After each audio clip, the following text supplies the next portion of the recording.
When I first bought my house, I thought I hit the jackpot. A quiet street, friendly neighbors, and a nice backyard.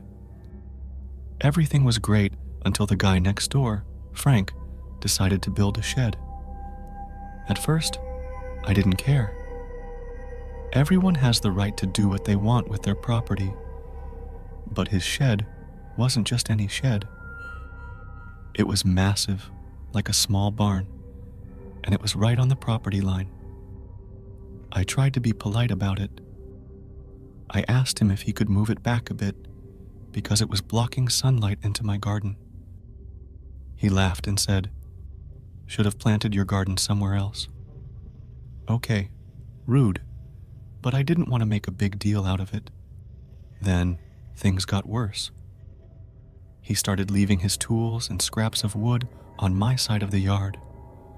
One day, I found a pile of rusted nails just sitting there, right where my dog plays. I confronted him about it, and he shrugged like it wasn't his problem. A few weeks later, I noticed my fence was leaning. When I checked it out, I realized he'd been using it as a backrest for his junk. He denied it, of course, but it was obvious. I fixed the fence myself, but the next day, there were deep gouges in the wood. It looked like someone had hacked at it with a blade. The breaking point was when I found him in my yard. He had climbed over the fence and was cutting down one of my trees. When I shouted at him, he calmly said, "It was hanging over my side. The tree wasn't even close to his side." I called the cops, but they said it was a civil issue and told me to get a surveyor to confirm the property line. I installed cameras after that. The next morning, I found the lenses smashed. I knew it was him, but I had no proof. I sold the house 6 months later. Frank still lives there.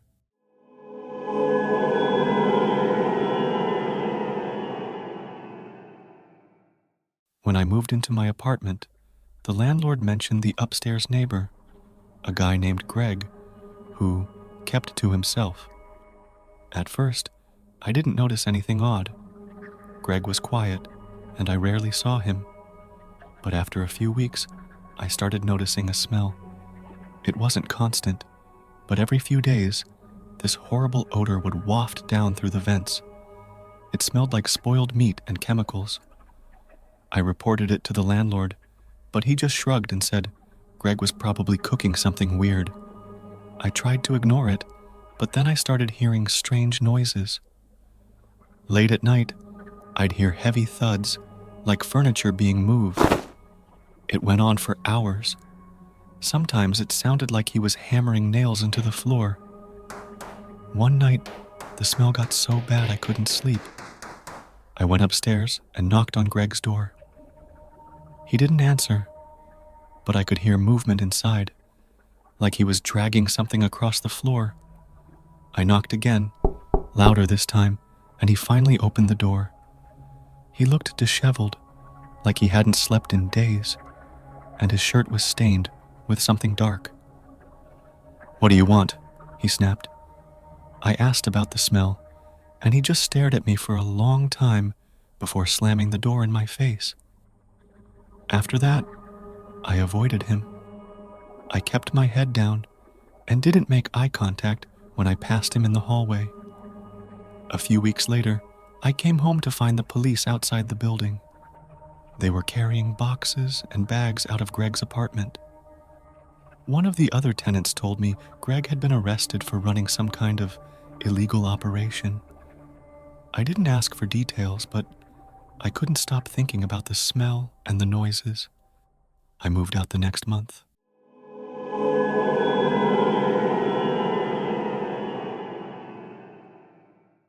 When I first moved into my new neighborhood, I thought it was perfect. Quiet streets, friendly people, and lots of kids playing outside. But there was one house that stood out, the one across the street. The blinds were always drawn, and I never saw anyone coming or going. A few weeks after I moved in, I noticed something strange. Every time I left my house, the blinds would shift, like someone was peeking out. At first, I thought I was imagining it, but it happened every single time.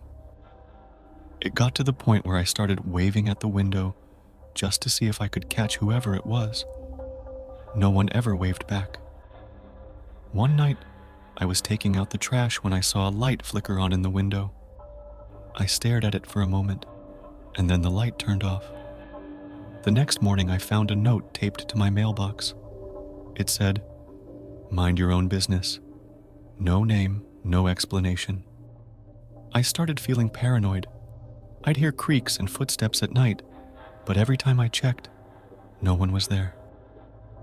I convinced myself it was just the house settling or my imagination running wild. But then, things escalated. One night, I woke up to the sound of my front door handle jiggling. I froze, listening as the handle turned back and forth. I grabbed my phone and called the police. By the time they arrived, whoever it was had left. There were no footprints, no sign of forced entry, nothing. The next morning, there was another note. This one said, "Stop calling the cops." I was terrified. I installed cameras and motion lights around the house, but nothing ever showed up. The blinds across the street stayed closed, and whoever was watching me never came outside. I ended up selling the house after only a year. I never found out who was behind the notes. Don't slip away unnoticed, like subscribe and ring the bell. The darkness is watching, and it craves your return for the next tale.